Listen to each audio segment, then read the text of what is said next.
Ya, baik. Bismillahirrahmanirrahim. Assalamualaikum warahmatullahi wabarakatuh. Selamat pagi.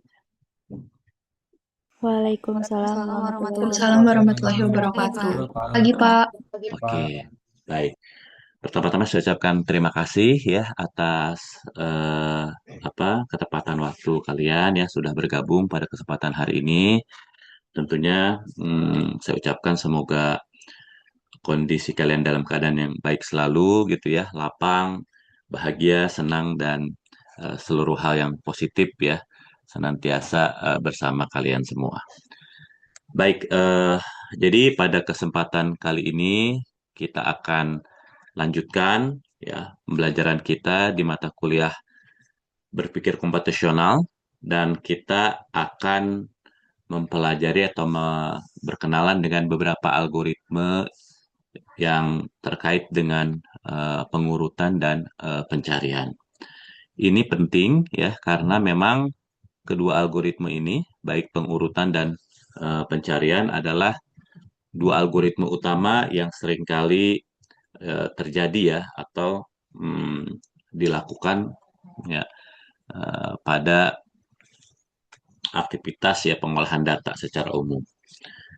Oke, harapannya setelah nanti kita kuliah ini kita akan menjadi mampu ya menjelaskan konsep dan tujuan dari algoritma sorting, pengurutan, dan juga algoritma searching ya, pencarian. Nah, lebih lanjut, nanti kita juga sebenarnya karena di sini diperkenalkan lebih dari satu algoritma, kita jadi mampu juga ya membandingkan kompleksitas ya atau kinerja dari satu algoritma dengan algoritma yang lainnya. Baik, kita mulai. Jadi ini masih pada aspek algoritma ya di berpikir komputasional. Algoritma itu sendiri seperti kita ketahui bersama adalah sehimpunan instruksi atau langkah-langkah sistematis eh, dalam upaya ya menyelesaikan persoalan atau problem. Ya, algoritma itu seperti resep kan gitu ya. Jadi kalau kita ikuti maka kita bisa menduplikasi proses solusivitas ya dari suatu problem gitu ya. Nah, pada sebuah algoritma nanti sebenarnya biasanya kinerjanya itu bisa diukur dari berapa lama ya waktu proses dari algoritma itu ketika dioperasikan atau bisa juga eh, dilihat dari ini apa namanya penggunaan ruang space ya atau memori ya ketika algoritma tersebut diimplementasikan dan dioperasikan. Jadi itu yang menjadi kinerja dari sebuah algoritma. Nah, lebih lanjut kinerja itu ya tadi kaitannya dengan langkah yang dibutuhkan dan juga itu berkaitan dengan waktu dan juga ruang yang dibutuhkan. Nah, tapi lebih lanjut di sini kita eh, nyatakan ya bisa juga itu sebagai level kompleksitas algoritma ya. Semakin kompleks sebuah algoritma, ya tentunya sebenarnya itu menjadi hal yang kurang menguntungkan gitu ya. Karena biasanya algoritma yang kompleks itu juga pasti sulit untuk diimplementasikan lah gitu ya. Nah, sampai dengan saat ini algoritma itu ya terus dikembangkan karena algoritma itu juga seperti teknologi ya secara umum. Jadi selalu diupayakan dikembangkan dan dicari algoritma terbaru yang kinerjanya yang lebih baik gitu ya, seperti itu. Oke, terkait dengan kompleksitas algoritma atau yang menjadi ukuran kinerja dari sebuah algoritma ya, itu sebenarnya kondisinya itu bisa jadi kita temui pada kondisi base case ya, atau katakan saja itu adalah kondisi terbaik, di mana algoritma itu bisa berjalan dalam waktu yang paling cepat dan algoritma kita ketika menggunakan ruang yang paling efisien ya itu base case tuh. Tapi sebenarnya base case ini adalah kondisi yang tidak membahayakan ya. Bahkan ya pasti kita akan happy ya, akan bahagia ketika algoritma kita itu mendapatkan kondisi base case ya.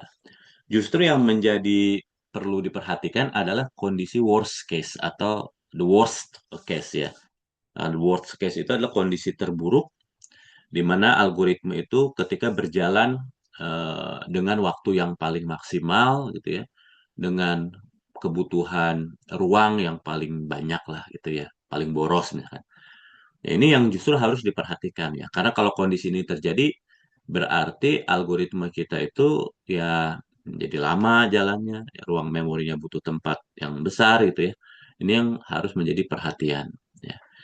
Pada beberapa kasus misalkan ya, eh, menelusuri data, searching data. Searching data itu bisa jadi cepat ya ketika ukuran datanya sedikit. Tapi ketika datanya semakin besar, nah, itu bisa jadi nanti algoritmenya mengalami penurunan kinerja. Bahkan bisa mengakibatkan proses atau kondisi yang terburuk ya misalkan ya, worst case. Ya, contohnya misalkan ketika kita punya algoritma mencari data pakai teknik trial and error ya, sequential atau linear gitu ya penelusurannya, maka kalau kasus terbaiknya kan ketika data yang kita cari misalkan ada di paling depan ya. Kita punya data 1.000 datanya. Kebetulan data yang kita cari posisinya yang paling depan dan kita ngecek datanya dari yang paling depan. Itu kondisi terbaik ya, karena ngecek sekali langsung ketemu. Nah, itu kondisi terbaik ya. Kita happy pasti ya, cepat waktunya. Tapi kalau ketika datanya 1.000, data yang kita cari adalah data yang posisinya kebetulan ada di yang paling akhir. Baru ketemu ketika sudah ditelusuri, sudah dicek 1.000 data yang ada gitu ya. Maka itu kondisi terburuk ya. Jadi algoritma itu bisa berjalan pada kondisi terbaik, bisa juga pada kondisi terburuk. Tapi ada juga ya titik tengah ya atau misalkan kondisi yang paling sering ditemui yaitu adalah ketika algoritma pada kondisi rata-rata. Oke, nah kita masuk ke algoritma sorting. Algoritma sorting itu ya inputnya adalah sehimpunan data berupa array gitu ya, ada data yang nilainya itu disusun secara acak atau tersusun secara acak, tidak terurut gitu ya. Dan outputnya justru adalah gimana caranya ketika data yang tidak terurut itu masuk, outputnya adalah data yang sama tapi tersusun secara terurut ya, baik itu ascending dari kecil ke besar atau descending ya, dari besar ke kecil. Nah, oke, kita akan berfokus kepada pengurutan data yang ascending ya, dari kecil ke besar. Jadi sekali lagi, untuk kesempatan kali ini kita fokusnya adalah dari kecil ke besar. Jadi dari kiri ke kanan, dari kecil ke besar. Nah, jadi inputnya adalah data, ya sehimpunan data, data dengan nilai-nilai yang tidak terurut, ya acak urutannya dan masuk. Kemudian hasilnya adalah outputnya adalah data yang disajikan secara terurut. Nah, algoritma sorting ini, algoritma pengurutan ini banyak sekali ya. Tapi masing-masing tentunya memiliki pendekatan dan juga teknik ya, langkah yang beda-beda. Sehingga secara kompleksitas kinerjanya juga beda-beda juga gitu ya. Ini beberapa algoritma yang terkenal nih, ada bubble sort ya, ada insertion sort, ada selection sort, ada quick sort dan lainnya. Ada merge sort, ada counting sort, ada radix sort ya dan lain sebagainya. Tapi untuk kesempatan kali ini kita belajar dua saja nih, bubble sort sama insertion sort. Nah, di bawah nih, ini adalah sebuah contoh bagaimana input data gitu ya. Terus nanti gimana caranya outputnya adalah sudah terurut. Ini mungkin kalau di PPT-nya nih animasi ya, tapi nggak apa-apa. Nanti kita coba pelajari aja uh, di slide-slide yang berikutnya nih ya, perhatikan. Oke, sebelum kita beranjak kepada uh, contoh algoritme sorting ya, ini adalah pemanfaatan secara nyata penggunaan algoritma sorting itu ya. Contohnya misalkan ketika kalian menelusuri sebuah item, objek yang mau kalian beli di e-commerce, ya kan? Nah, di e-commerce ini ya biasanya nanti kalian akan eh, ketikkan keywordnya, nama objeknya, terus setelah mendapatkan hasilnya, nah itu kan mungkin eh, kita ingin analisis ya hasilnya, yang biasanya kalau kita mau membeli kita cari yang paling murah misalnya gitu, atau kita juga cari yang toko dengan rating paling tinggi. Nah itu ya, jadi itu bisa kita eh, apa filter ya, kita bisa urutkan, ada tuh fitur urutkan, karena memang pada dasarnya ketika data itu kita urutkan menjadikan apa data itu lebih mudah untuk kita konsumsi ya, lebih mudah kita interpretasikan seperti itu. Ya tentunya dengan eh, tadi ya keuntungan tertentu, misalkan kita ingin cari apa item yang paling murah gitu ya, atau toko yang paling bisa dipercaya, misalkan seperti itu. Nah, sekarang baru kita masuk ke sebuah algoritma nih ya, namanya bubble sort. Algoritma seperti di kanan ini ya, silahkan nanti dibaca, mungkin boleh ditanyakan juga nanti sekiranya ada yang bingung gitu ya, tapi secara umum alurnya sebagai berikut ya. Ini di kanan itu mungkin contoh ringkasnya ya, tapi kita akan coba juga bentar ya, saya coba buka notepad, notepad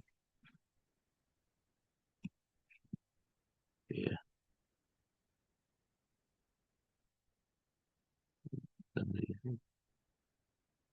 Apakah notepad saya sudah terlihat di layar?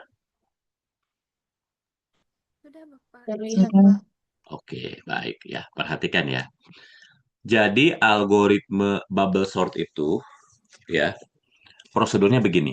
Kalau kita punya angka input ya, seperti yang di sisi kiri itu ya, 10, 45, 5, 30. Nah, maka secara bertahap ya, prosedurnya adalah sebagai berikut. Perhatikan ya, sebentar.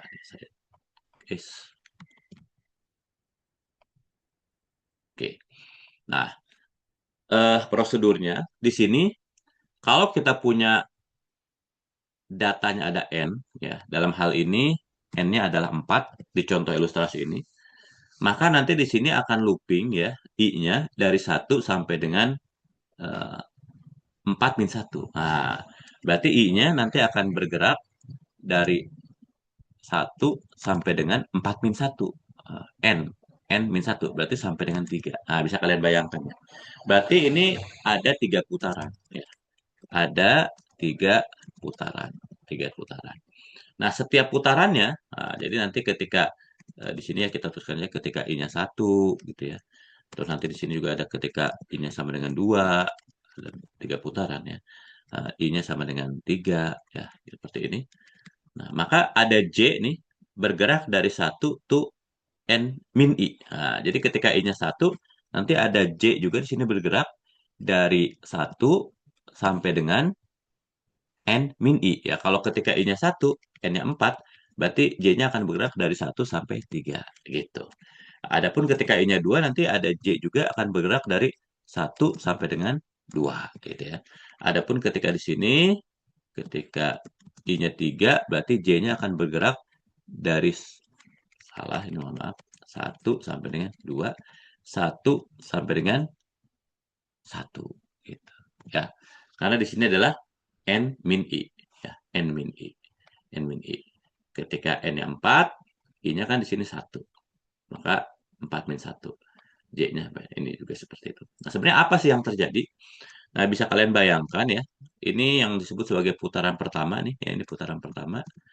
Kita punya data sebagai berikut nih, kita punya data sebagai berikut ya. Kita punya data sebagai berikut. Nah, gini. Terus bisa kalian bayangkan data itu ada indeksnya, IDX ya. Ada value-nya, value. Nah, seperti itu ya. Jadi ada IDX, ada value-nya. Nah, indeksnya itu, katakan saya dari satu nih. 1, 2, 3, dan 4. Jadi kita punya data input, seperti ini nilainya, 10, 4, 5, 5, 30. Nah, dan indeksnya dari 1, 2, 3, 4. Nah, sebenarnya si J yang bergerak 1 sampai dengan 3 itu ya bisa kalian bayangkan pertama-tama ya J-nya adalah 1 di sini. Tuh, J-nya 1. Apa yang dilakukan? Ya di sini yang dilakukan adalah untuk setiap J ya, cek apakah data yang ada di J lebih besar nggak dibanding data yang ada di J plus 1. Jadi bisa kalian bayangkan kalau J-nya di 1, Berarti J plus satunya adalah 2. Berarti yang diperbandingkan adalah dua nilai data ini. Antara si 10 dengan 45. Ya. Katanya gini, kalau si data yang ke J, data yang kiri, dibandingkan data yang ke J plus satu, data yang kanan, tepat di kanan ya, sepasang data yang berdampingan ini, ternyata yang lebih gede yang kiri, maka itu harus ditukar. Karena kita ingin ascending. Kalau ascending itu, kiri datanya, value-nya harus lebih lebih kecil kiri. Kalau kanan harus lebih besar gitu. Kalau ternyata yang kirinya lebih besar, maka harus di swap, ditukar. Nah, jadi bisa kalian bayangkan pada kesempatan pertama ini, ketika J-nya 1, ini di swap nggak? Halo guys, di swap nggak ini? Tidak, Pak. Tidak ya. Saya tulis tidak ya. Tidak swap. Atau saya kecilin dikit ya. Set. Nah, tidak swap. Nah, gitu. Jadi 10 sama 45. Nah, saya tulis aja ya. Berarti yang J sama J plus satunya S. J sama J plus satunya kan yang ini. Nah, yang ini. Oh ya, berarti ini 10 sama 45. Berarti ini mah aman. Tidak dilakukan swap ya, tidak dilakukan swap. Oke. Nah, selanjutnya kalau sudah itu ya, sudah dicek, maka kan gerak nih. J-nya dari 1 sampai dengan 3. Maka sekarang J-nya akan bergerak kemana guys? Halo? Tadinya 1 nih. Kalau udah 1 sampai 3, berarti J-nya akan bergerak kemana? J-nya akan bergerak ke 2. Apakah bisa dipahami, guys? Halo? Bisa, Kak. Bisa, Pak. Jadi, J-nya adalah 2, J plus satunya adalah berarti 3. Kebayang nggak kira-kira? Halo? Ini J, J. Kebayang. Berarti yang dibandingkan antara siapa? 45 dan 5. Di swap nggak nih? 45 sama 5. Di swab, Pak. Swap. Nah, maka ini harus swap ya. Swap antara siapa guys? 45 dengan 5. 5. Nah, 45 jadi dan 5. betul. Jadi akhirnya jadi begini. Apakah ngerti? Ngerti, Pak? Nah, Pak. gitu. Jadi ketukar. Nah, tuh. Nah, gitu guys. Kebayang? Halo? Kebayang, Pak. Bayang. Nah, habis itu gimana lagi? Nah, habis itu ya berlanjut lagi. Kan J-nya sampai berapa tadi? Suruh geraknya? 3. 3. Berarti 3. pergerakan terakhir. J-nya jadi di sini. Kelihatan nggak tuh? Kelihatan. Berarti yang dibandingkan sekarang antara siapa? 45 sama 30. 30. Di swap nggak nih? Swap. Swap. Karena yang kiri harusnya lebih kecil. Berarti di sini 30, di sini 45. Jadi ada swap antara si 45 dan 30. Apakah ini bisa dipahami, guys? Halo? Dipahami, Pak. Paham, Dipahami. Pak. Ya, jadi ini baru putaran pertama. Jadi ini adalah putaran pertama. Apa sih pencapaian dari putaran pertama ini? Putaran pertama ini misinya adalah meletakkan angka yang paling besar di posisi paling kanan, si 45. Sebenarnya pencapaian kita itu baru itu, meletakkan 45 pada posisi yang benar. Paham guys? Halo? Paham, paham. Pak. Paham. Dan ini, kalau kita, kok namanya bubble sort sih? Nah, bubble sort ini adalah algoritma yang terinspirasi dengan perilaku bubble yang bergerak di sebuah minuman soda. Kalau kalian menuang minuman soda ya, air soda, itu kan suka ada bubble yang bergerak dari bawah ke atas ya. Bubble itu akan bergerak meninggalkan volume ya. Nah, volumenya itu akan diisi oleh apa? Oleh air soda di sekitarnya. Nah, analoginya adalah bilangan besar itu seperti bubble. Siapa di sini bubble-nya? Ya kalau tadi di sini adalah bisa kalian lihat di sini 45. 45 itu bergerak terus ke kanan. Ya, hingga akhirnya dia di posisi yang semestinya. Adapun air yang mengisi kekosongan volume yang ditinggalkan oleh si bubble, ya itu bilangan kecil yang tadi digeser ke kiri. Apakah bisa dipahami ini, guys? Halo? Paham, Pak. paham, Paham. Udah beres belum nih kita algoritma bubble sortnya? Belum. Belum. Ya ini kan Belum. karena Belum, Pak. PR kita masih 3 lagi yang lain. Kita baru berhasil meletakkan satu data yang paling besar. Aman? Halo? Aman, Pak. Aman. Aman, Pak. Nah, sekarang setelah J-nya beres dari 1 sampai dengan 3 di putaran pertama, kita masuk ke putaran kedua, yaitu ketika I-nya bernilai 1, bernilai 2. Apakah ini dipahami, guys? Halo? Paham, Pak. Paham. Paham. Tentunya ini melanjutkan aksi yang sebelumnya. Jadi kondisi terakhir kita sudah seperti ini kan? Kondisi terakhir kita udah seperti ini, guys. Tuh, seperti itu ya. Kondisi terakhir udah seperti itu. Nah, sekarang tapi J-nya gerak lagi dari 1 cuma sampai 2 doang. Enggak sampai 3 seperti yang sebelumnya. Kenapa demikian? Karena nanti J-nya itu akan kita gerakan ya dari sini nih, dari 1 terus jadi 2, sudah sampai situ aja. Karena kita akan membandingkan selalu J itu dengan yang di kanannya. Kalau di 1 berarti dengan posisi data 2, ketika di 2 berarti dengan posisi data 3. Pada saat ini J tidak akan diletakkan ketiga. Kenapa? Karena yang posisi 4 ini sudah benar. Jadi yang benar ini jangan diikut sertakan lagi. Jangan diajak lagi di putaran kedua. Paham guys? Halo? Paham. Paham Paham, Pak. kan? Jadi kita mulai dari J berapa guys? 1 Satu. di pembandingnya yang saya kasih titik ini. Nah, J plus 1-nya. Yuk, berarti pada kesempatan kali ini J-nya 1 dibandingkan antara siapa dengan siapa nih? 10 dan 5. 10 dan 5. Nah, dari posisi ascending udah bener belum nih? Belum. Ya, Belum. belum. Pak, belum. Yang kecil di kiri, berarti diapain kalau nggak benar? Di swap. Swap. Swap. Jadi di sini jadi 10, maksudnya 10 dengan si 5. Sehingga di sini akhirnya menjadi 5, gitu ya. Kebayang ya? Halo? 10. Ya. Ngerti? Ngerti, Pak? Paham, Pak. Ngerti. Oke. Habis itu berarti kita lanjutkan J-nya jadi ke posisi berapa, guys? Kedua. Kedua. Posisi 2. Berarti yang lagi cek sepasang data yang bernilai berapa, guys? 10 dan 30 dan 10 sama 30. 30. Udah bener nggak nih posisinya? Sudah. Sudah. Kalau sudah berarti di swab nggak? Enggak. Tidak. Tidak di swab. Aman? Aman. Aman. Aman. Berarti sudah. Kan di putaran 2 ini J-nya dari 1 sampai 2 saja. Ngerti? Ngerti. Nah, lanjut kita putaran berapa? Putaran 3 Putaran Putaran 3. Ketika I-nya bernilai berapa? bernilai 3. 3. Bernilai 3. Nanti J-nya akan bergerak dari nilai berapa sampai berapa saja? Nilai 1 saja. 1, 2, 3. J-nya bergerak dari 1 saja kan? 1 saja. 1 Iya. saja. Dari 1 sampai 1. Sekali doang nih.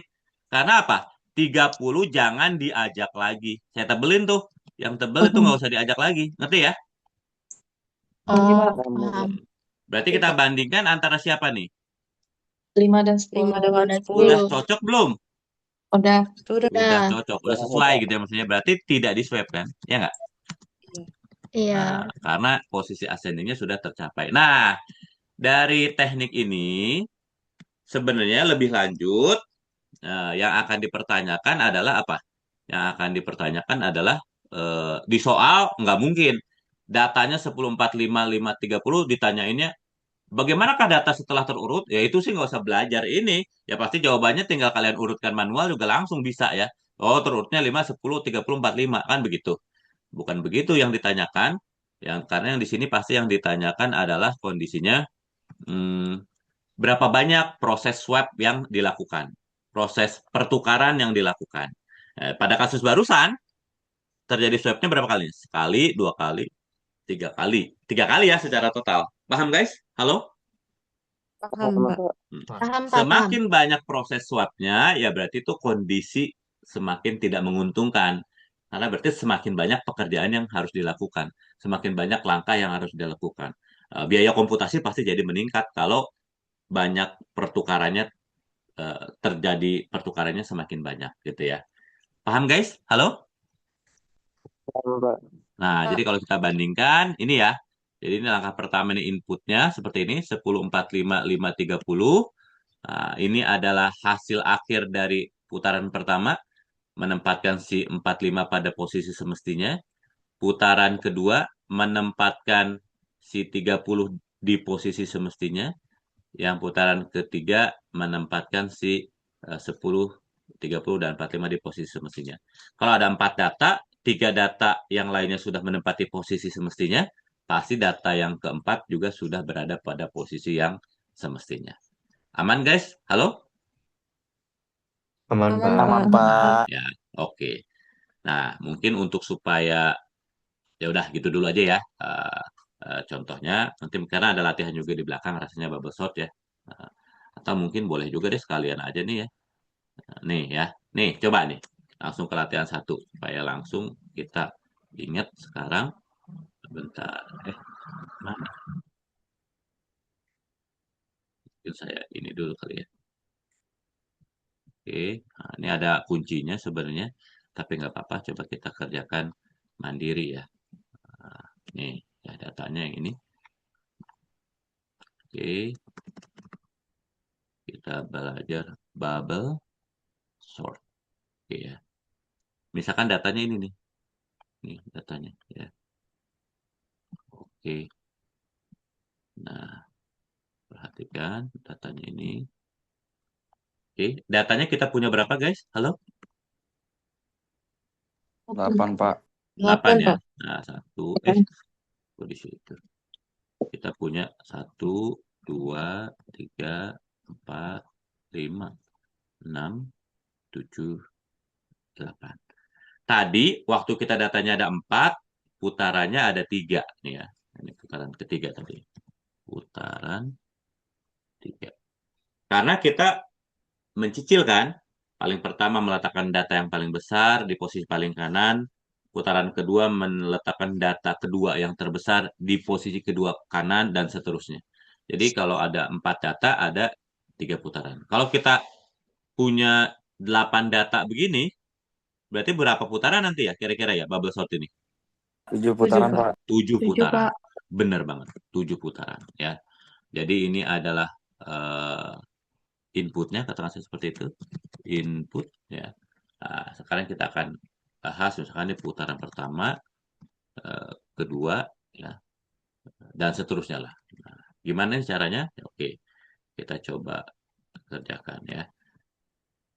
Yuk, berarti langsung aja ya. Di sini kita cek. Tukar nggak nih? Enggak, Pak. Halo? Enggak. Enggak, Pak. Tukar nggak? Tukar. Tukar. Ingat ya, sekali itu bertukar. Ya, perhatikan. Sekali bertukar. Tukar nggak? Tukar. Tukar. Ya, jadi ini seperti si 22 itu seperti bubble. Ya. 2 nih. Tukar nggak? Tidak. Tidak. Tidak. Berarti sekarang bubble-nya jadi 31, tidak lagi 22. Tukar nggak? Tukar. Berarti udah 3 kali nih bertukar. Paham ya kira-kira ya guys? Halo? Paham, Pak. Paham, Tukar Pak. nggak? Paham. Tukar. Tukar lagi, Pak. Tukar, tukar, Pak. Tukar, Pak. Tukar, Pak. Tukar. Ya, berarti udah berapa kali guys? 4. 4 kali. Tukar nggak?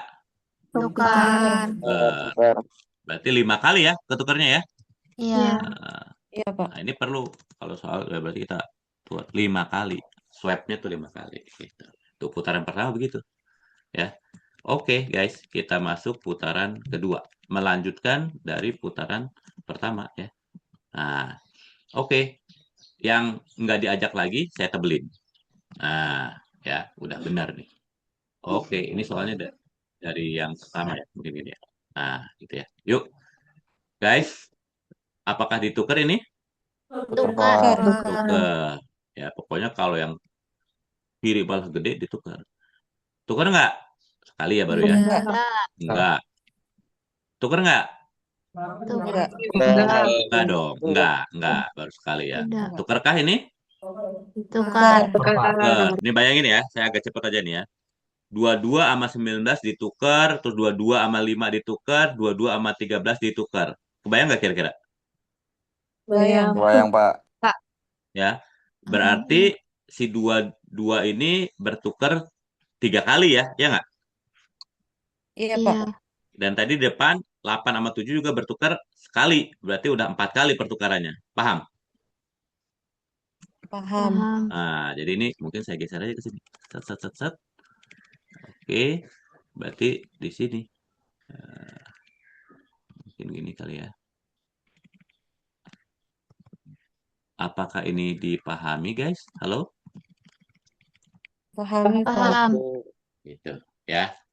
Oke, putaran ketiga.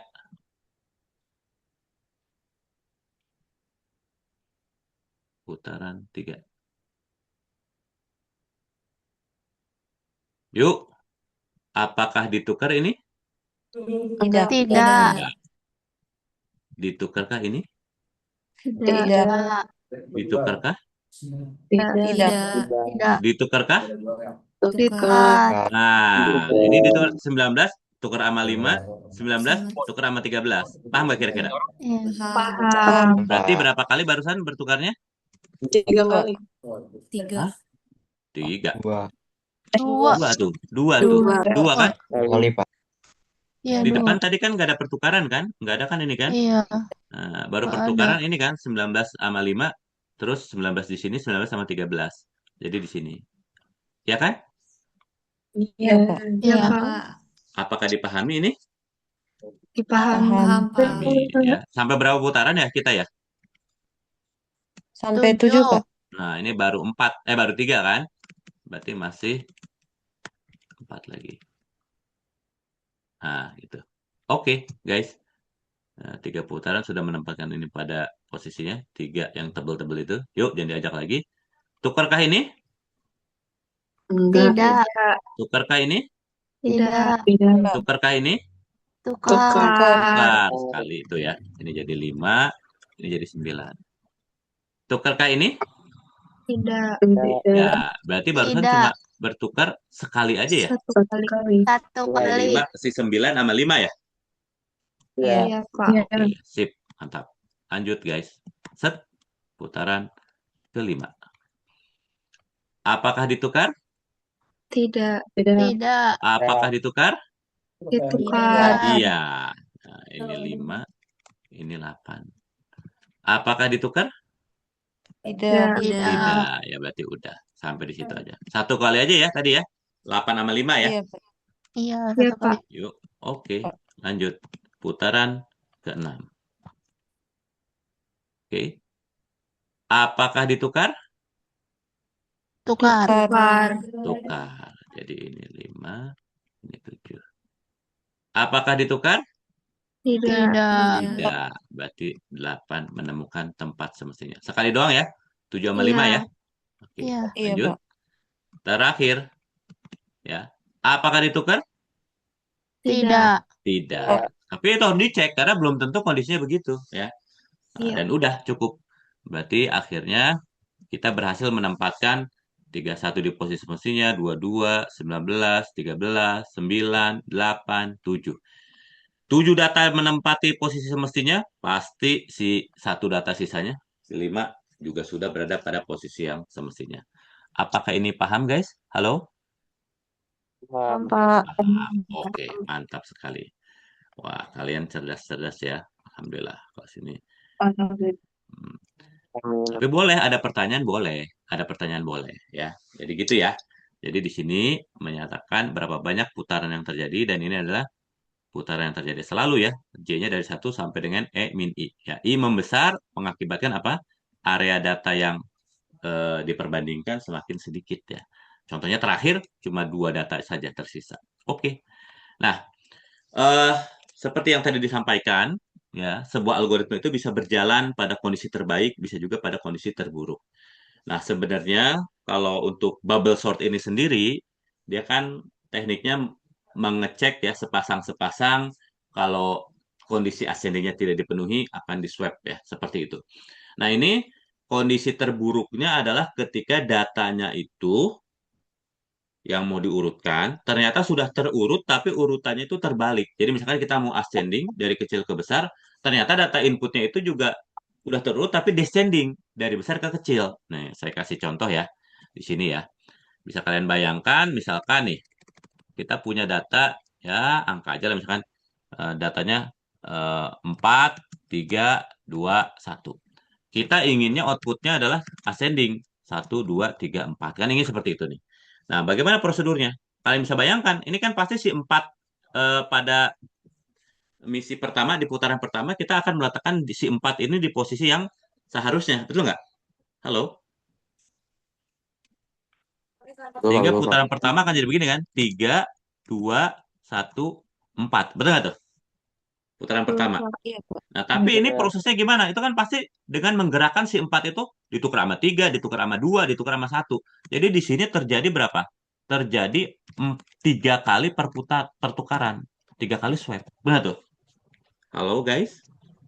Paham? Betul, Pak. Pak. Nah, putaran Paham. berikutnya juga gitu kan, si 3 ini akan menjadi di posisi begini kan? Pengennya pasti ya. Jadi 3-nya jadi di sini ya dengan cara ditukar sama 2, ditukar sama 1 gitu kan?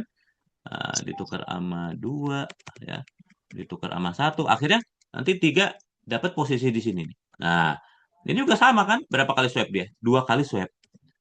Nah, dipahami guys? Halo?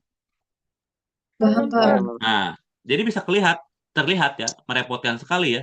Setiap data yang mau diletakkan itu selalu berawal dari posisi paling depan ke posisi dia semestinya. Ya. Tadi si 4 dari paling depan ke posisi paling terakhir. Si 3 dari posisi paling depan ke posisi kedua dari terakhir. Gitulah terus ya. Jadi secara total nih pasti kalau ada datanya 4, putaran pertama ini 3 kali swap. Putaran kedua 2 kali swap. Putaran ketiga 1 kali swap. Nah, bisa kalian bayangkan kalau datanya ada N. Kalau datanya ada N, ya berarti kan kita punya data katakan dari apa? Maaf, N, terus N-1, dan seterusnya sampai 3, 2, 1. Ya berarti si data yang paling gede ini untuk mencapai ke posisi ronde pertama, jadi ini adalah seperti ini, itu kan dengan catatannya pasti apa? Ditukar dengan N-1 data yang lainnya. Betul nggak guys? Halo? Betul, Pak. Betul, Nah, Pak. jadi N-1 swap gitu ya. Jadi misalkan kalian bayangin kalau datanya ada 1.000.000 ya, atau 100 deh datanya 100. Berarti data yang paling depan, yang terbesar di posisi 1 itu harus ditukar dengan 99 data yang lainnya. Nah, gitu. Nah, sehingga secara total kalau datanya ada N, jumlah swap yang terjadi adalah N-1 untuk data yang paling besar pertama ditambah N-2 gitu ya. Jadi di luar. N-2 ditambah N-3 gitu ya. Sampai dengan ditambah 2 ditambah 1 misalnya gitu ya.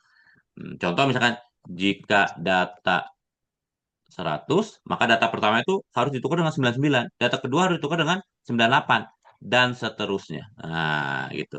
Nah, gimana nih totalnya? SN-nya kan kita tahu ya. SN-nya adalah apa? N-1 dikali N-1 ditambah 1 dibagi 2. Gitu ya.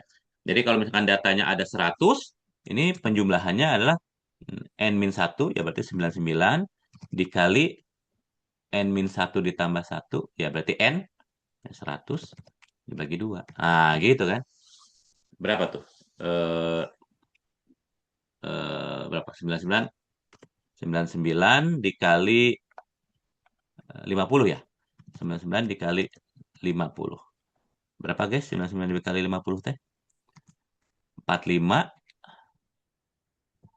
ya. 5 4 45 495 ya. 495. Oke. Tuh ya. 495. Jadi kalau datanya ada 100 bisa mencapai 495. Atau ya secara umum di sini juga bisa kita tuliskan sebagai apa? Setengah dari atau 0,5 gitu ya. Dari N kuadrat eh,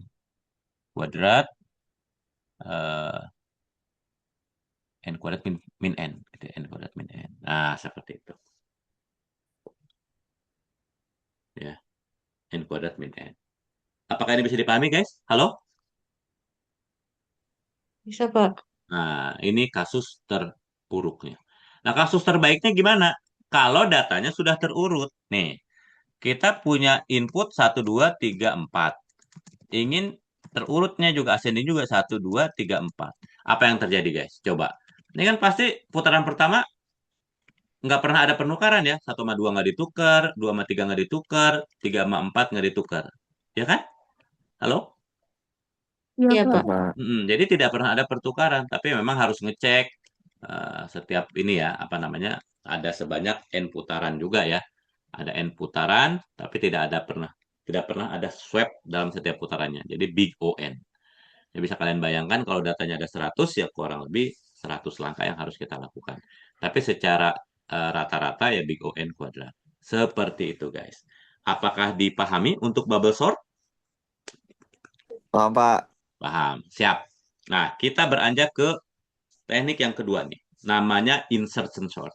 Kalau bubble sort tadi diinspirasi oleh perilaku bubble di minuman soda, ya. Kalau insertion sort ini diinspirasi adalah pengurutan pada perilaku pengurutan seseorang ya ketika bermain kartu. Hmm. Kalau kalian bermain kartu ya biasanya kan gimana? Kartunya diacak kan, dirandom kan, ya nggak? Halo guys. Iya. Terus Iya, Pak. dibagiin kan kartunya kan? Nih kita dapat Iya, Pak. kartu pertama, kartu kedua, kartu ketiga dan seterusnya gitu. Contohnya misalkan kita main kartu ya. Nah, kita bermain kartu nih. Ini insertion sort. Ya, kalau kita bermain kartu, kan kita diacak nih. Misalkan dapat angkanya, angka 5. Oh ya udah 5. Dapat kartu pertama 5. Ya udah 5 aja. 5 sendirian mah ya langsung terurut. Nah, tapi misalkan tiba-tiba kita dapat kartu kedua, kartunya misalkan bernilai 2. Oh, berarti kan gimana caranya kartu yang 5 tiba-tiba kita dapat kartu kedua 2 dan kita ingin ngurutin. Ya, opsinya kan kartu bernilai 2 ini ada dua opsi kan? Di depan atau di belakang 5. Apakah bisa dipahami guys? Halo? Bisa, Pak. Nah, sehingga Coba. pasti ya kalau 2 kita urutin ya harusnya di depan. Jadi 5-nya kita geser dulu, misalkan 5 tadi di sini, kita geser dulu ke kanan. Nah, baru 2 masuk di depannya. Paham nggak? Paham, Paham, Pak. Pak. Nah, tiba-tiba setelah ini masuk lagi nih, misalkan kita terima kartu ketiga, misalkan hmm, bernilai bernilai 1. Nah, gimana tuh kira-kira? Berarti kan dari tadinya kita punya 2 sama 5, ya, gini. Berarti si 5-nya kita geser, si 2-nya juga kita geser, gitu ya. Kebayang nggak kira-kira? Halo? Baru Kebayang, satu Pak. masuk di depan. Jadi satunya kita insert di depan. Tapi dengan cara apa? Ngegeser dulu posisi 5 sama posisi 2. Jadi kita bandingin nih. Bandingin sama 5, kayaknya di belakangnya 5 deh. Karena 1 lebih kecil. Sama 2, oh kayaknya di kanan di kirinya 2 deh. Karena kecil. Nah, makanya akhirnya masuk 1, 2, 5. Ngerti kah guys? Halo? Ngerti, Pak. Nah, jadi insertion sort tuh kayak begitu. Kita coba kerjakan ke kasus yang tadi ini. Yang ini ya. 10, 45, 5, 30. Jadi kasus. Contoh. Ya, contoh ya. Jadi kita kerjakan contoh kasus. Oke. Contoh kasus. Di sini ada siapa? 10, ada 45, ada 5, ada 30. Pada ilustrasi ini, kita itu seolah-olah apa? Nerima kartu pertama 10, nerima kartu kedua 45, nerima kartu ketiga 5, nerima kartu keempat 30. Begitu guys. Dipahami? Halo? Mami, Pak. Paham ya. Jadi ini inputnya. Nah, gimana nih? Putaran pertama, begini guys. Jadi kalau 10 sendirian, ya pasti nggak perlu diapa-apain, udah terurut. Ngerti nggak? Halo? Iya, Pak. Nah, jadi nggak perlu diapa-apain. Ini sebagai initial point sebenarnya. Ya. Nah, berarti ini sebenarnya belum masuk ya, belum masuk putaran. Jadi kita fokuslah kepada mulai dari kartu yang kedua. Gitu. Nah, gimana nih cara meletakkan si 45 ini ke area terus? Jadi gini, biasanya insertion node itu dinotasikannya begini. Jadi ada garis ini, garis ini untuk menjadi pembatas antara area terurut di kiri dan area berantakan di kanan. Yang kanan masih PR nih. Yang kiri ini udah teratasi. Tapi ingat, gimana caranya kita memasukkan, menghijrahkan satu demi satu ya dari area yang tidak terurut yang di kanan ke area yang terurut yang di kiri. Nah, caranya bagaimana? Caranya begini. Jadi putaran pertama ini yang kita hijrahkan itu di 45. Apakah dipahami ini guys? Halo? Paham, Pak. Nah, caranya gimana? Kita simpan yang mau disini kita simpan di sebuah variabel tertentu namanya 4 key lah katakan gitu ya. 45. Nah, kalau di algoritmenya mungkin bisa kita. Nah, di sini ada key nih. Nah, yang mau masuk itu kita simpan di key dulu. Nah, terus gimana tuh? Nah, caranya adalah begini. Selama data yang di kiri itu masih lebih gede daripada key yang mau masuk, maka suruh geser ke kanan. Jadi bisa kalian bayangkan awalnya begini nih, awalnya begini ya, awalnya begini. 45 mau masuk, berarti dibanding sama 10 nih. Tapi kita lihat, 10 masih lebih gede nggak dibanding si 45 yang mau masuk? Halo? Enggak, Pak. Enggak. Tidak. Ya, bentar ada yang mau masuk nih. Oke. Enggak. Ya kalau enggak, eh, karena udah tidak lebih besar yang di kiri, maka artinya 45 lebih cocok di kanannya 10. Jadi dengan kata lain, ini mah langsung masuk aja, nggak ada yang digeser. Jadi ketika 45 masuk itu, nggak ada yang digeser. Apakah ini bisa dipahami, guys? Halo? Paham, Pak. Paham. Putaran kedua, PR kita masih ada 5 dan 30 tuh. Putaran 2 nih. Ya. Berarti yang harus dihijrahkan sekarang siapa? Yang paling dekat dengan pembatas. Siapa? 5, Pak. 30. Si 5. Yang terdekat dulu, guys, dengan pembatas. Karena kita nyicil. Tadi 45 nyebrang, terus sekarang 5 yang mau nyebrang. Paham? Halo? Paham nggak? Nah, berarti Paham, Pak. key-nya akan kita simpan 5. Paham ya, gitu ya? Halo? Aman? Aman, Nah, Pak. Aman, Pak. bandingkan sama 45 nih. Lebih gede kan 45, berarti 5 harusnya di kirinya, ya nggak? Iya, Pak. Nah, artinya 45 digeser ke kanan. Paham nggak tuh, guys? Halo? Paham, Paham, Pak. Pak. Nah, ini jadi 45. Tuh, liatin. Lah, 5-nya hilang dong. Jangan khawatir. 5 kan udah kita tampung di variable key. Paham nggak? Paham, Pak. Halo. Nah, lanjut lagi. Bandingin sama siapa? 10 sama 10. Gimana? 10 masih lebih gede nggak dibanding si 5? Iya. Masih. Iya, berarti si 10 Ya. juga diapain? Digeser. Digeser ke kanan. Jadi begini. Paham nggak tuh kira-kira tuh? Jadi nimpah tuh. 45 nimpah 5. Sempat jadi kayak ada 2 nih 45-nya. Terus 10 nimpah si 45. Geser kanan soalnya. Ngerti guys? Halo? Ngerti, Pak. Berarti Nah, setelah digeser itu barulah finishingnya masukkan si key, ya dalam hal ini 5 ya, di kiri 10 yang udah digeser. Sehingga nanti akhirnya jadi gimana nih? Jadi gini akhirnya. Nah, jadi begini. Apakah dipahami? Halo?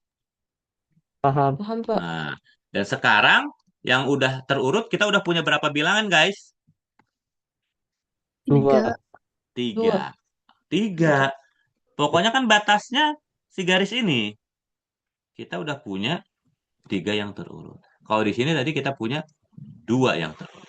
Sebelumnya belum diapa-apain, 1 yang terurut. Paham nggak kira-kira? Halo? Paham. Nah, terakhir PR kita masih ada si 30. Jadi langkah ketiga kita insertkan siapa guys? 30. Halo? Si 30. Hijrahkan ke kiri gitu ya. Jadi key-nya kita isi berapa guys? 30. 30. Berarti kan kondisi terakhir yang ini ya. Nah, gimana? Dibandingin sama siapa sih 30? Dibandingnya dari sisi yang paling kanan. Karena dia nyari posisi. Gimana? Sama 45? 45 digeser nggak ke kanan? Digeser. Digeser ya. 45 digeser ke kanan. Jadi gimana? Ini jadi 45. Ini ya masih double. Nggak diisi 30 otomatis. Biarin aja. Kan belum tentu posisinya di situ. Terus dibandingin sama siapa? Sama 10. Nah, ternyata 10 udah lebih kecil. Nah, maka letakkan si Ki itu di sisi kanan 10. Karena 10 sudah lebih kecil dari Ki ya. Kecil dari Ki gitu ya. Maka letakkan I di kanan 10. Gimana guys? Apakah ini bisa dipahami? Halo? paham, Pak. Jadi Sama, ini Pak. akhirnya bernilai berapa nih? 30. Ngerti? Ngerti. Nah, kalau tadi algoritma bubble sort itu terkait dengan berapa banyak data yang ditukar, nah kalau di sini adalah terkait dengan berapa banyak data yang digeser. Pekerjaan itu adalah banyaknya pekerjaan yang dilakukan ditentukan dengan berapa banyak data yang digeser. Kalau barusan sih, contohnya ya, mengurutkan 4 data ini, kayaknya yang digeser cuma berapa? Cuma 3 ya. Nih, dan di sini. Tuh. Semakin banyak yang digeser, berarti semakin banyak pekerjaannya. Semakin jelek saat itu kinerja programnya, kinerja dari algoritma itu berjalan. Paham guys? Halo? Paham, Pak. Ngerti nggak? Tampak. Oke, siap. Gitu ya. Demikian untuk insertion sort. Secara umum, insertion sort juga adalah worst case-nya kalau datanya udah terurut tapi terbalik. Mirip ya seperti tadi ya. Nah, base case-nya juga big O n ketika data yang inputnya sudah terurut ascending. Berarti nggak pernah ada yang digeser. Seperti itu guys. Ya, ini visualisasi sortingnya. Nah, kita latihan satu tadi udah ya. Udah dikerjain ya ini ya. Bubble sort ya. Halo guys. Yang ditanyain biasanya adalah berapa banyak pertukarannya. Nah, ini perlu nggak yang insertion sort untuk pakai kasus ini? Apa sendiri aja? Sendiri dulu Boleh, Pak. mungkin ya. Apa? Oh, boleh. Oh ya, boleh. Oke, Eh, siap. boleh. Boleh. Oke, oke, siap. Bentar, bentar. Saya copy dulu. Saya copy dulu. Ini kita sekarang pakai apa? Insertion sort ya. Mana ya tadi?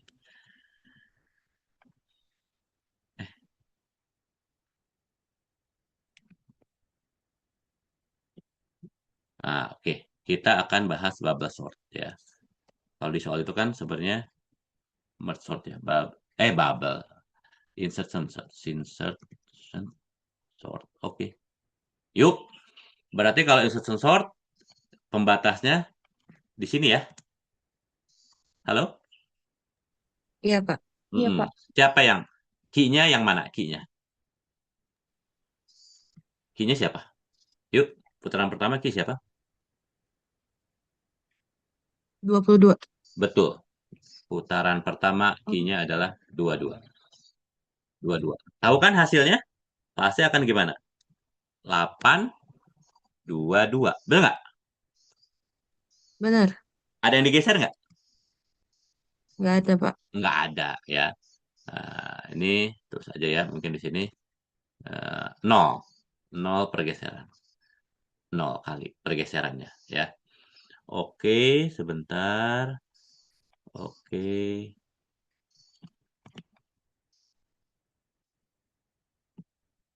Loh, oh,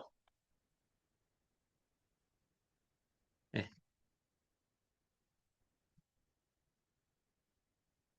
0 kali pergeserannya. Putaran pertama. Oke. Putaran kedua, guys. Putaran kedua. Bentar. Putaran dua. Putaran dua. Siapa key-nya? 7, Pak. 7. 7. Nah, bayangkan 7. Ketika 7 masuk, berapa kali tuh dia harus nyelak-nyelak gitu, ditukar-tukar gitu? 2 kali, Pak. Dua Dua kali, kali, Pak. ya. Dua-dua digeser, 8 digeser. Ya nggak? Iya. Nah, Iya, Pak. jadi akhirnya dia gimana nih? Jadi 7-nya akhirnya berhasil masuk di depan. Gitu tuh. Ya, masuk di depan, 9-nya ini. Amankah, guys? Halo? Aman, Aman, Pak. Pak. Tapi berapa? 2 kali. Ya si 8 sama 22 yang digeser. Oke, yuk lanjut. Putaran 3. Siapa yang masuk? 9. 9. 9. Ketika 9 masuk, yang digeser siapa aja? 22. 22. 2-2 aja. Satu doang kan yang digeser kan? Karena pas ketemu 8 Iya, Pak. udah kecil. Nah, gitu. Berarti ini jadi 2-2. Apakah ini bisa dipahami, guys? Halo? Bisa, Bisa, Pak. Pak. Bisa. Lanjut, guys. Putaran 4. Yuk, siapa yang akan menjadi ki? 31. 31. 31. Putaran 4. Berapa kali ngegeser si 31 ini supaya dia dapat posisinya? 0. 0 kali. 0. Ngecek dua-dua aja udah lebih kecil. Ya udah, langsung dapat di posisi situ dia. Nggak kemana-mana. Set. Oke. Lanjut, guys. Putaran 5. Kok begitu?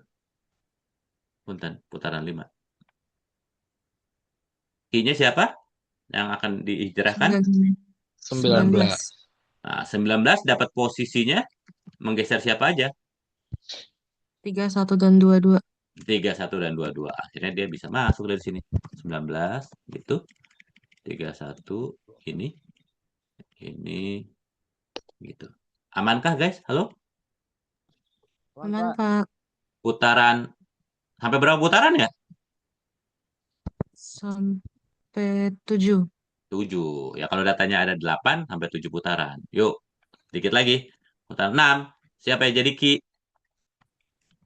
5. 5. Nah, 5 nih paling ngerepotin nih. Kayaknya semua digeser ya yang depan ya. Iya, Iya, Pak. Berapa banyak yang digeser tuh? 5. 6. 6. Ya, 6 dong. 6 Ya deh. kan? 6. Iya, 6. 6 kali pergeseran. Ya. Jadi di sini akhirnya sampai bisa masuk ke situ. Bapak, yang putaran kelima itu 2 kali, Bapak. Putaran kelima 2 kali. Sebentar. 5. Gitu. Gimana putaran kelima? Itu 2 kali. Tadi ada Oh 2 iya. kali Oh iya. pergeseran. Makasih. Ya, tadi ngopi ya. Ya, betul. Terima kasih atas koreksinya. Karena pas 19 masuk, 22 dan 19 digeser. Putaran terakhir. Ayo guys, 13 mau masuk nih. Gimana pas 13 mau masuk? 31, 22 dan 19 digeser, Pak. Angka-angka yang lebih gede digeser ke kanan. Jadi ada 3 ya yang digeser ya. Akhirnya Iya, sampai Pak. dia bisa masuk di sini deh. 13 di sini. Nah, bener deh posisi. Nah, beres. Paham? Halo? Iya, Paham, Pak. Pak. Nah, tapi yang ditanya biasanya adalah bukan hasil akhirnya seperti apa ya. Itu mah kita tahu pasti begini hasilnya. Lebih kepada berapa banyak pergeseran yang dilakukan. Kalau di sini kita hitung sih, ya berarti 2 tambah 1 3 tambah 2 5 tambah 6 11 tambah 3 14. Jadi ada 14 kali pergeseran. Aman? Halo? Aman, Pak. Aman. Aman, Pak. Alhamdulillah. Nah, itulah algoritma sorting ya. Gimana guys? Apakah ada pertanyaan? Aman? Pak, Sorting? Aman? aman. Aman. Aman. Baik, kita istirahat dulu 1 menit ya sebentar. Kita akan bahas ke searching sebentar ya. Kita searching. Silakan.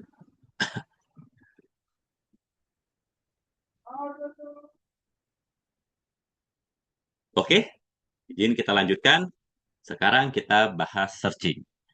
Searching ini adalah proses mencari nilai ataupun objek tertentu. Ya.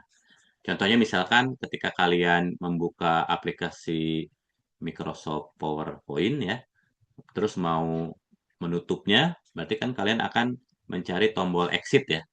Nah, tombol exit itu di mana sih biasanya diletakkan di pojok kanan atas gitu ya. Ini juga sebenarnya terkait dengan layouting ini ada filosofinya ya. Karena apa? Kita secara umum kalau melihat itu kan melihat layar dari kiri ke kanan gitu. Jadi filosofinya menutup itu kan seperti mengakhiri. Ya, jadi diletakkan di pojok kanan. Nah, terus tandanya juga silang gitu ya, ikonnya dan lain sebagainya. Nah, itu sebenarnya menjadikan apa? Penciri ya, bagaimana supaya objek itu lebih lebih mudah ditemukan. Bisa jadi posisinya, bisa jadi bentuknya, bentuk ikonnya ya. Contohnya mau ganti warna huruf kan begini. Tapi kalau mau highlight kan seperti ini ya. Jadi ada icon-icon khusus yang merepresentasikan makna dari aksi yang dilakukan. Nah, eh, searching lain misalkan contohnya ketika kita mencari apa? Mencari buku tertentu ya di koleksi buku yang disimpan secara rapih di rak di apa namanya? Perpustakaan ya mungkin kalau sekarang sih bisa pakai apa tuh? Pakai katalog digital ya, e-katalog ada komputer terus kita ketikkan judul buku atau nama penulisnya, tahunnya bisa juga kita tuliskan seperti itu. Nanti diberitahu tuh rak nomor berapa di level yang berapa gitu ya. Nah, itu proses searching ya secara umum. Ya. Nah, sama halnya seperti algoritma sorting, algoritma searching juga ada banyak algoritmenya. Beda tekniknya sehingga kompleksitasnya juga beda gitu ya. Tapi umumnya adalah pokoknya algoritma searching itu ya mencari sesuatu biasanya dengan kriteria tertentu ya. Kalau buku kan judulnya apa, penulisnya siapa gitu ya. Atau bisa juga kita nyari barang gitu ya, nama barangnya apa, kategori barangnya adalah apa, yaitu ada kriterianya. Nah, kalau algoritma pencarian, inputnya itu ya biasanya adalah keyword dari kriterianya, ya dan nama judul bukunya atau nama pengarangnya, gitu ya penulisnya. Nah, adapun outputnya adalah lokasi atau posisi, ya misalnya tadi di rak yang mana posisinya, gitu ya. Jadi searching ini outputnya, informasinya adalah hasilnya adalah berupa posisi. Nah, secara umum, algoritma pencarian ini, kalau kita kategorikan berdasarkan kondisi datanya, yaitu ketika datanya tidak terurut, ya, random, dengan ketika datanya terurut. Kalau tidak terurut, ya mungkin nanti bisa kita gunakan algoritma namanya adalah linear search. Ya, trial and error, dicekin aja satu-satu dari yang paling depan. Sampai ketemu atau sampai sudah ditelusuri semua tapi ternyata tidak ketemu. Ya bisa saja, karena searching itu tidak harus ketemu. Kalau data yang kita cari tidak ada, ya laporkan saja gitu ya. Nah, eh, kategori kedua adalah ketika data tempat mencari itu sudah terurut. Kalau datanya sudah terurut, ya datanya nih, maka kita bisa terapkan linear search juga bisa, bahkan bisa lebih awal ya menghentikannya, lebih efisien jadinya langkahnya. Bisa juga ada nih, ada binary search, ada heap search. Pada kesempatan kali ini kita yang sederhana dulu ya, yang linear search sama binary search. Oke, kita mulai. Nih, ketika kita ingin searching data pada sebuah data set atau pada sebuah data ya koleksi data yang tidak terurut, maka teknik yang bisa kita gunakan adalah linear search. Tekniknya ya sederhana banget. Kita cek dari yang paling depan gitu ya, sampai ketemu. Contohnya misalkan di sini kasus ingin mencari unta ya, mencari unta di sebuah arai kandang ya, sebuah kandang gitu ya, jajaran kandang. Maka kita akan telusuri dari yang paling depan. Ini unta bukan? Oh, bukan nih. Bukan, bukan, bukan, Oh iya nih unta nih. Jadi unta baru ketemu setelah 5 kali ngecek ya, 5 kali ngecek. 4 kandang sebelumnya bukan, akhirnya pada kandang kelima kita cek. Nah, tentunya algoritma ini ketika nanti datanya ada n, ya berarti kasus terburuknya bisa mencapai n. Contohnya misalkan di sini ada 7 nih ya, 7 ya kasus terburuknya 7 langkah ketika kita mencari gajah. Atau misalkan kita mencari item tertentu, misalkan kuda, kan nggak ada nih kuda nih. Atau kambing, kan nggak ada nih kambing ya. Maka kita akan telusuri sampai ketujuhnya. Nggak ada kambing, berarti kita laporkan.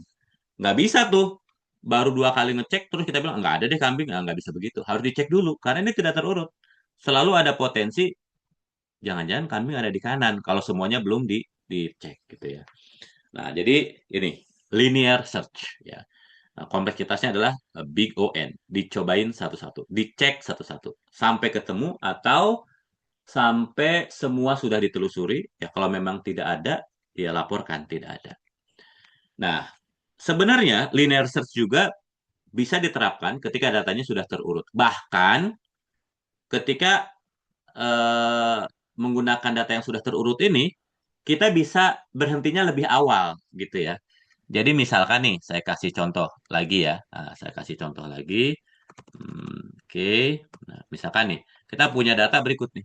Atau data yang tadi aja nih. Data yang acak nih. Data yang acak kita tuh yang mana nih? Ini ya.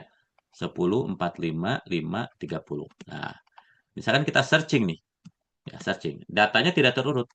Data tidak terurut. Ya.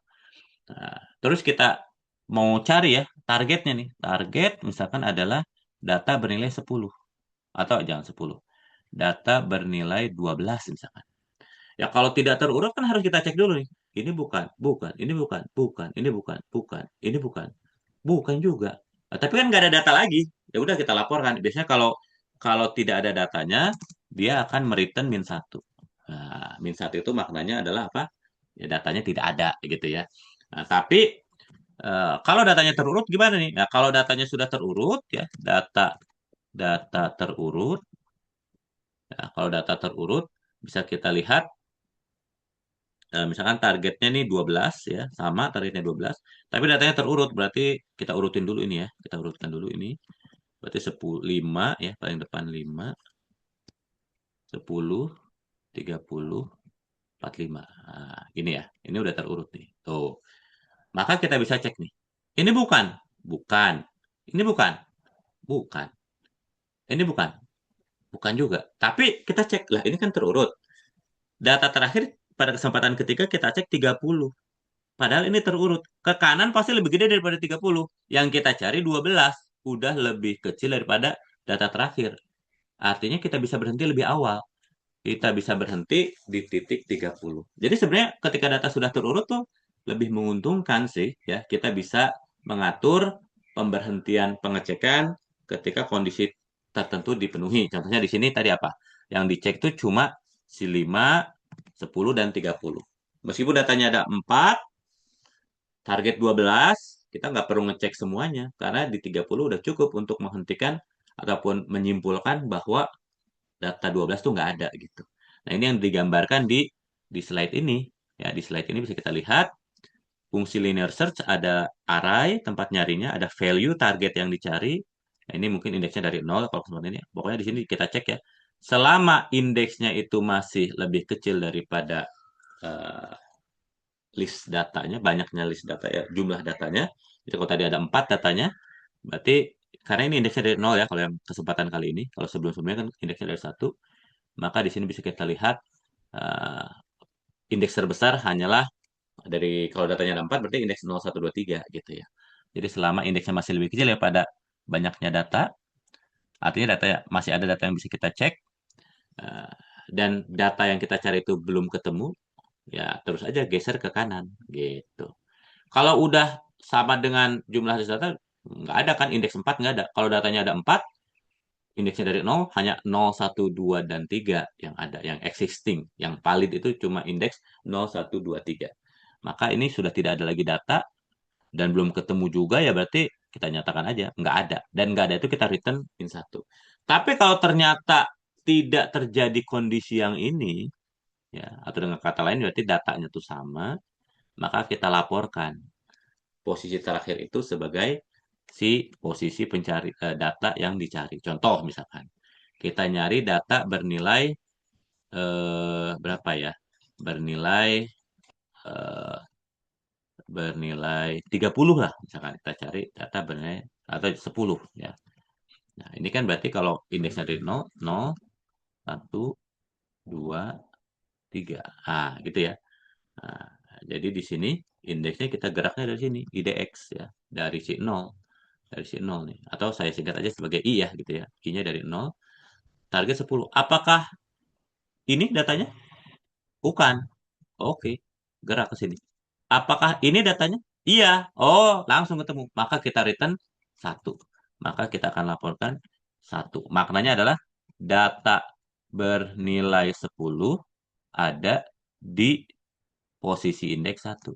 Di posisi indeks 1. Nah, gitu. Ya, jadi kita laporkan indeksnya. Paham guys? Halo? Apakah dia mengerti ini? Paham, Pak. Paham. Nah, sekarang kita lihat ke teknik yang lebih canggih ya di sini ya. Nih, perhatikan.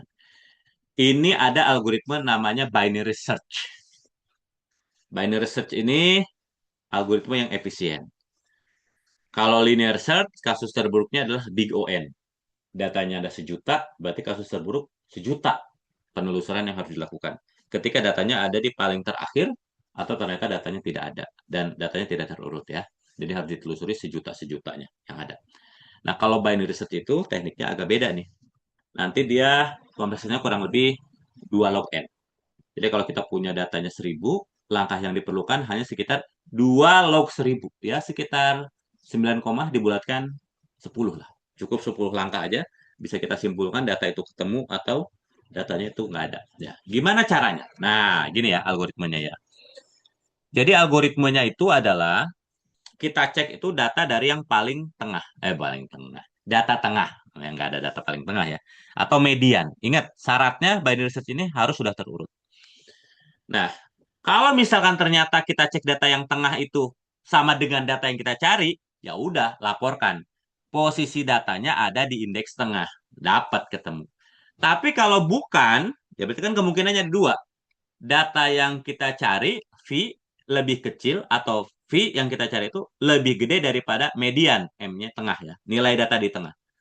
Kalau ternyata yang kita cari lebih kecil daripada yang di tengah, maka kita akan fokus pencarian dilanjutkan ke sisi kiri. Gimana caranya?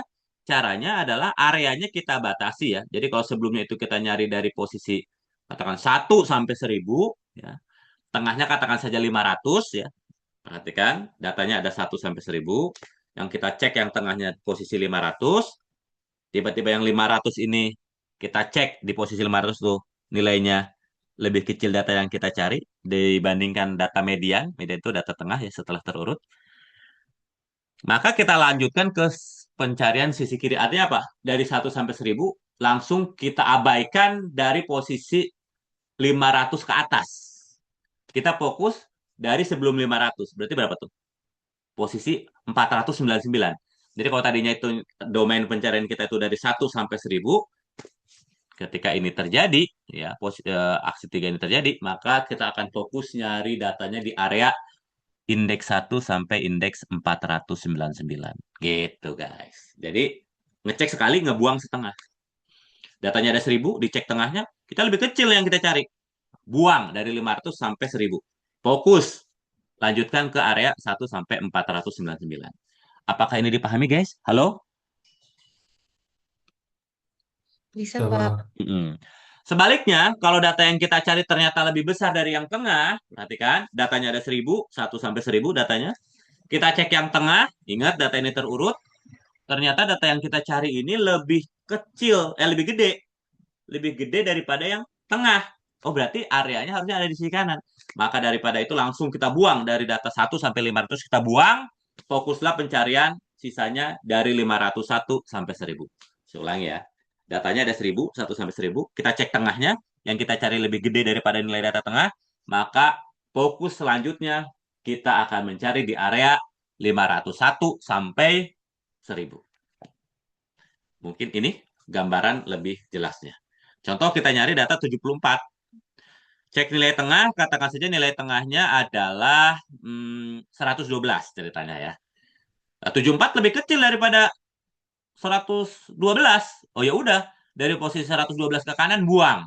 Buang. Kita fokus ke sebelum 96, ke sebelum 112 berarti dari sini nih sampai depan. Jadi daerah pencarian kita jadi tinggal setengahnya. Terus dibagi 2 lagi ternyata posisi yang kita cek misalkan 56. Oke, ya ini kan datanya 4 ya. Kita bulatkan ke bawah aja. Jadi kalau ada berempat, tengahnya ya kurang lebih inilah ya gitu ya 56. Bulat ke bawah. Kita cek lebih gede yang kita cari. Maka dari data yang berempat ini fokus ke setengah yang kanannya. Jadi fokus tinggal 2. Dan di sini tinggal 2 dicek, ambil lagi yang yang tengahnya ya, akan dibulatkan ke bawah, jadi kita cek kiri 74. Ketemu deh tuh 74. Kebayang nggak? Halo guys. Bayang, Pak. Nah, saya ulangi ya. Jadi di sini datanya ada berapa sih datanya sebelumnya guys? Ada 8 kan? Halo, ada 8? Benar nggak? Iya, Pak. Bener, Bener, Pak. Pak. Kita cek tengahnya, datanya 112. Harus 96 ini yang nggak konsisten juga nih. Nah, pokoknya tengahnya lah. Ini kemungkinan 112. Kenapa? Karena berikutnya dari 112 ke berikutnya nggak diajak lagi. Ya, jadi ini kemungkinan yang cek 112. Tinggal ini setengahnya, tinggal setengahnya, tinggal setengahnya. Gitu guys. Nah, oke. Nih, kita langsung latihan aja. Latihan 2. Bagaimana cara menemukan 67 pakai linear search? Berapa langkah yang diperlukan sampai ketemu 67? Kalau datanya berikut. Ini datanya udah diurut nih. Udah terurut. Pakai linear search. Berapa langkah yang dilakukan? Ingat, linear search itu dari depan satu-satu dicicil. Gimana guys?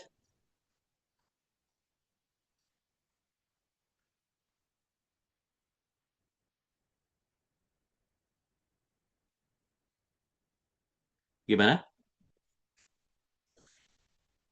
Berapa banyak langkah yang diperlukan? Halo? Kan ngeceknya satu-satu dari depan. Ketemu berapa kali? Sampai berapa kali?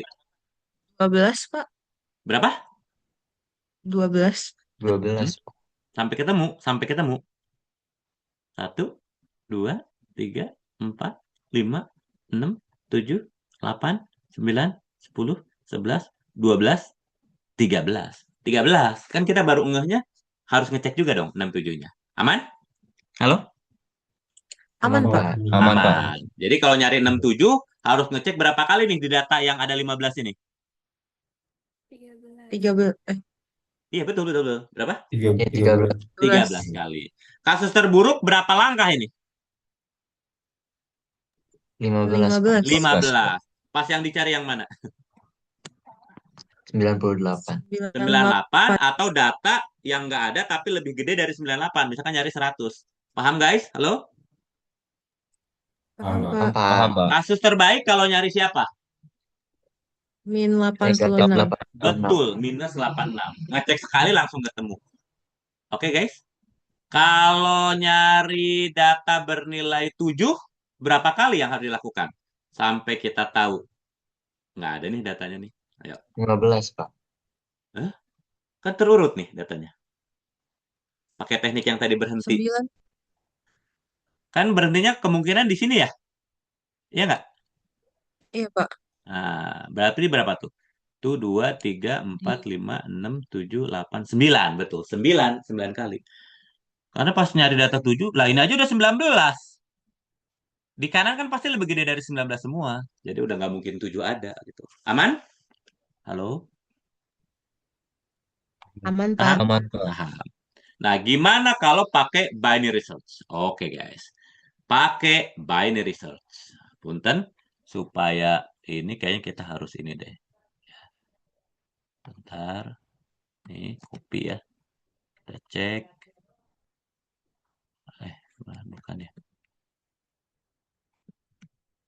Ini aja lah ya. Oke, punten. Nih, kita punya data sebegini. Oke, harus gede ini mah ya kali ya. Tuh, kelihatan guys? Halo? Kelihatan? Kelihatan, Pak. Kelihatan, Pak. Nah, ini kita kasih 2, 3, 4, 5, 6, 6, 7, 8, 9, 10, 11, 12, 13, 14, 15. Jadi ini teh indeksnya. Yang ini itu adalah value-nya. Kebayang ya? Halo? Kebayang, Pak. Ya, siap. Nah, jadi bisa kalian bayangkan kalau seperti ini nyarinya ya. Area pencarian awalnya adalah dari 1 sampai dengan berapa? 15. Kebayang nggak? Kebayang, Pak. 1 sampai 15. Nah, Jadi bisa kalian bayangkan segini nyarinya. Titik tengahnya berapa guys? Tengah. Indeks tengah. Nah, indeks tengah tuh berarti tinggal ini aja. 1 tambah 15 dibagi 2. Tapi dibulatkan ke bawah. Ya, di floor. Maka kita akan dapat berapa nih? 8 ya? Ya nggak? 8. Mm-mm. Kebayang? Berarti yang dicek Kebayang, Pak. pertama tuh siapa? Yang dicek pertama posisi 8. Katakanlah ini T pertama lah gitu ya. T pertama posisi 8. Nah, yang nilainya berapa?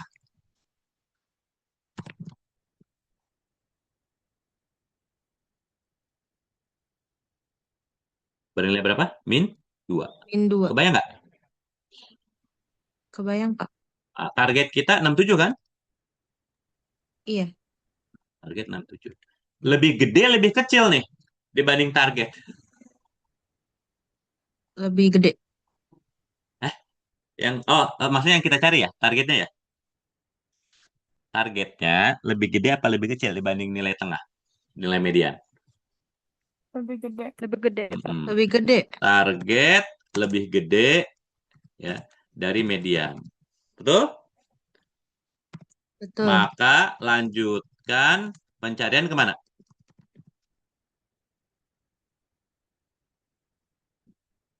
Kanan, Pak. Ke kanan. Kiri kanan, Pak. Kalau ke kanan berarti nanti area berikutnya dari berapa sampai berapa? 9 sampai 15. Betul ya. Jadi dari sini ke sini buang aja. Jadi tinggal 8 sampai dengan 15. Tinggal berapa tuh ya? Tinggal 8 data kan? Ya nggak? Iya, Pak.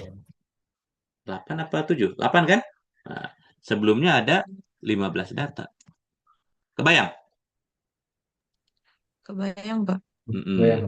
Nah, putaran berikutnya berarti kita punya T lagi nih. Nah, itu aja kan yang sama aja ya. T berikutnya berarti tinggal hitung 8 tambah 15. Berapa tuh? 23 ya. Bagi 2. Berapa? 8 tambah 15. 23. 23 bagi 2 teh 11,5 ya?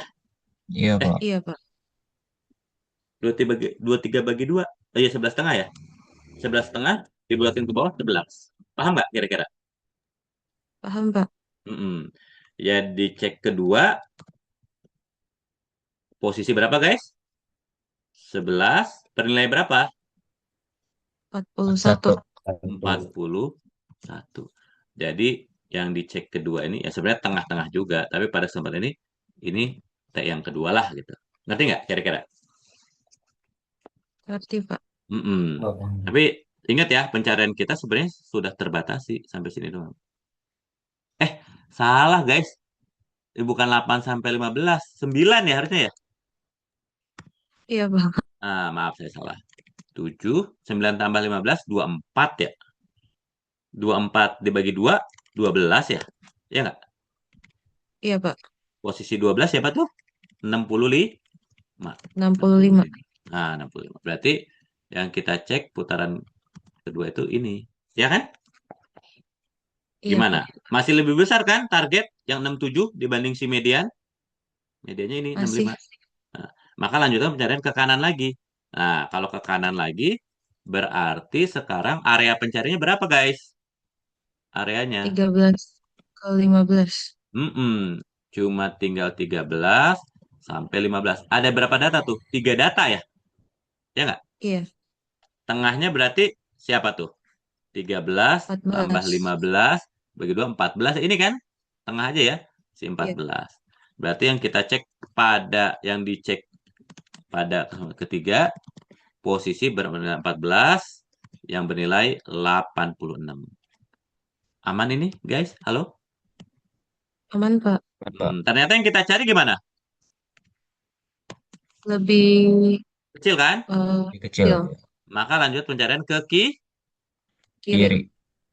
misalkan nih, ternyata yang kita cari 86. Ya berarti langsung ketemu ya kalau itu mah ya. Ini kan ternyata tidak ya, bukan 86, 67. Berarti kita ke kiri. Nah, kalau ke kiri berarti lanjutkan areanya berikutnya. Coba nih. Nah, ini udah tadi kita cek tinggal segini.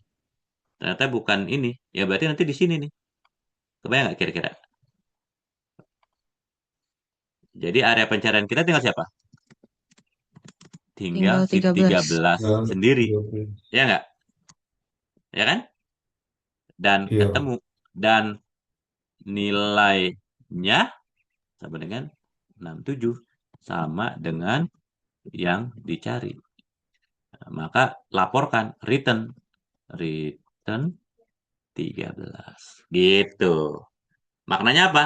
Data bernilai 7 yang kita cari ada di posisi indeks 13. Ngerti kah ini? Halo? Oh, mau Ya, nanya, ngerti, Pak. Pak. Boleh, silakan. Kenapa dari area 9 itu nggak bisa langsung dicari ke 13 gitu, Pak? Area Dari area 9 9 itu sampai 15 area yang codingan kedua ya, Pak, yang areanya. ini. Iya, Kenapa? dia dia bener oh iya ya. Gimana? Nggak jadi, Pak, nggak jadi, Oh Pak. iya Yang siap. dicek Wah, itu langsung bisa menjawab dengan sendiri ya. Iya, karena iya, Pak. kalau kita ngecek pertama, tengahnya doang nih di sini, ya berarti sisa yang jelas kesimpulan kita apa? Data yang kita cari nggak mungkin ada di sini. Karena yang kita cari lebih besar dibanding yang sini. Paham nggak kira-kira? Iya, iya, Halo? Pak. Paham, Tapi Pak. PR kita masih ada 7 data lagi, ya kan? Dan Iya, kita Pak. tidak tahu itu ada di mana gitu. Tetap nggak tahu. Jadi memang harus selalu kita tengah bisa membuang setengah. Kita tengah bisa membuang setengah gitu. Aman ya?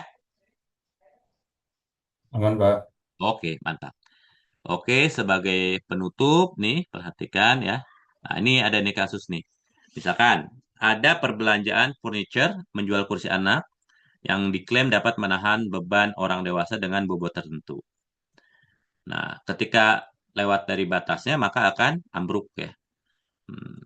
Memang di sini ada 21 tester yang berbeda dari 70 dari yang paling kecil bobotnya 70 sehingga hmm, kalau ada 21 orang berarti masing-masing bedanya 1 kilo.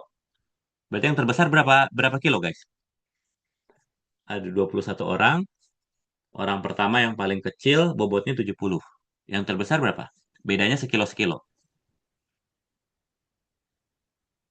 90 ya. 90. 90 kan? Ya kan? 70 tambah 21 dikurang 1 ya. 90 kilo. Paham guys? Halo? Jadi orangnya tuh ada 21 orang. 70, 71, 72, 73, 74 sampai 90. Nah, tester di sini ternyata dibatasi hanya boleh 4 kali. Ya tentu nggak bisa ngecek. Cobain 71. Kuat nih. 72. Wah kuat nih. Nggak bisa gitu karena di sini hanya 4 kali. Ya. Nah, ternyata Dodo nih pakai teknik binary search.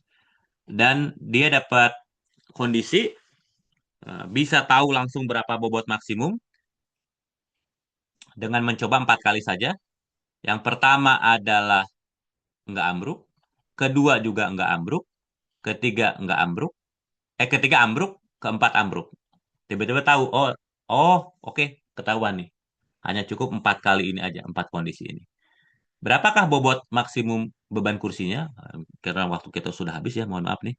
Kita langsung saja nih. Nah, ini ada jawabannya ya. Jadi bisa kalian bayangkan ada 21 titik ya testernya.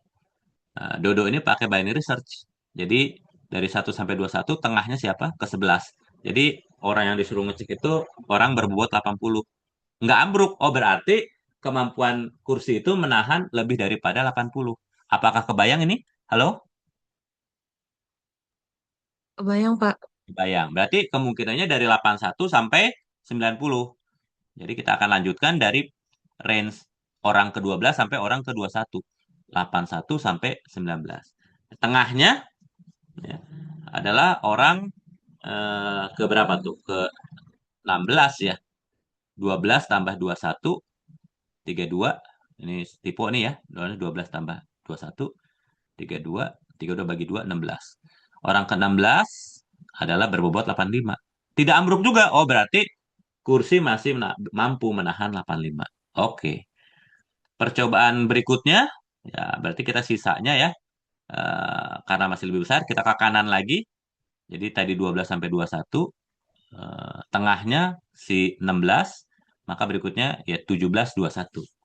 Tinggal 5 orang nih, 17, 21 nih. Nah, tengahnya siapa? Posisi 19. Ya, 19 itu 88 kilo. Ternyata ambruk. Oh, berarti kurang daripada 88 kilo. Berarti kita ke kiri. Oh, kalau ke kiri antara 17, 21 berarti adalah 17, 18. Ya. 17, 18. Tengahnya si 17, bulatan ke kiri ya. 86 kilo. Ternyata ambruk juga. Oh, berarti udah. Ini juga tidak mampu tampung kursi. Ya udah. Berarti batas yang maksimumnya untuk kursi adalah 85 kilo. Tepat sebelum yang ini. Karena tadi sini 8, di atas 85, tapi di bawah 86. Ya berarti artinya 85 masih belum ambruk lah. Jadi bobot kursi maksimum 85. Paham guys ya? Halo? Aman? Paham, Pak. Aman. Ya. Baik, saya rasa itu saja. Mohon maaf ya. Jadi agak mundur waktunya. Saya akhiri. Alhamdulillah. Assalamualaikum warahmatullahi wabarakatuh. Terima kasih sudah hadir. Ya, nuhun. Waalaikumsalam Waalaikumsalam warahmatullahi warahmatullahi Pak. wabarakatuh. Makasih, Pak. Ya, makasih. Waalaikumsalam.